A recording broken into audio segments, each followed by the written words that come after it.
Look what happened.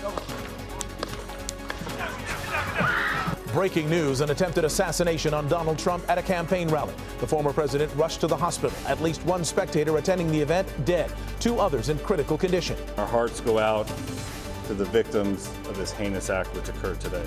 We have live team coverage, including reactions pouring in tonight from here and across the world. President Joe Biden condemning the attack on his opponent. There's no place in America for this kind of violence. It's sick. It's sick. Hello, I'm Mark Brown. I'm Michelle Fisher. This is Eyewitness News at 11 on ABC 7 Hulu and wherever you stream. Former President Donald Trump back in Bedminster, New Jersey tonight, but he says he was shot in the ear. One of his supporters is dead, 2 more critically injured.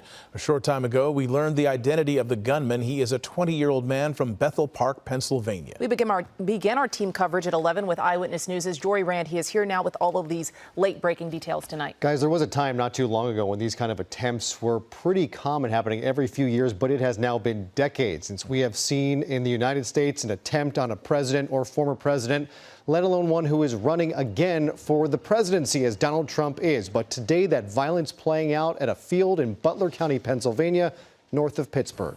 The former president surviving that attack, and just moments ago, Donald Trump's plane landing at Newark International Airport, where tonight we got our first glimpse of the former president since the attempt, walking down the steps to his plane in New Jersey. A welcome sight after a potentially extremely dark day in American history.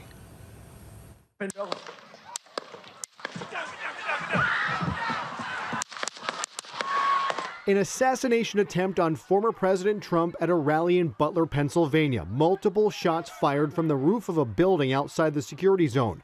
Trump wounded in the ear as Secret Service surrounded the former president, covering him on stage. The agents stayed on top of him for a full minute before standing him back up, Trump apparently losing his shoes in the chaos. Let me get my shoes on. The former president bloodied in the face, then defiantly raising his fist and shouting to the crowd to passionate applause. He was then whisked away to a local hospital where he was treated and released. 3 other attendees were also shot, one of them killed, 2 others seriously wounded. And the man in the bleachers, kind of to the right of me in the bleachers, took a gunshot wound to the head, was killed.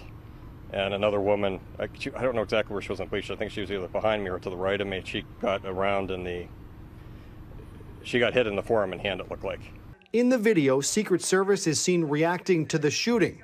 The shooter, now identified as Matthew Crooks of Bethel Park, Pennsylvania. He was killed on that rooftop by Secret Service snipers.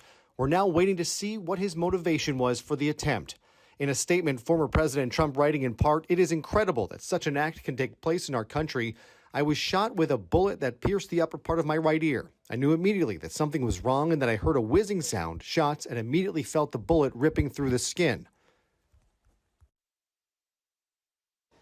Now, President Biden reacting to this tonight, calling this sick, this attempt on former President Trump's life, and all of this, of course, happening with the Republican National Convention set to begin on Monday in Milwaukee. The RNC says as of now, events will go on as planned.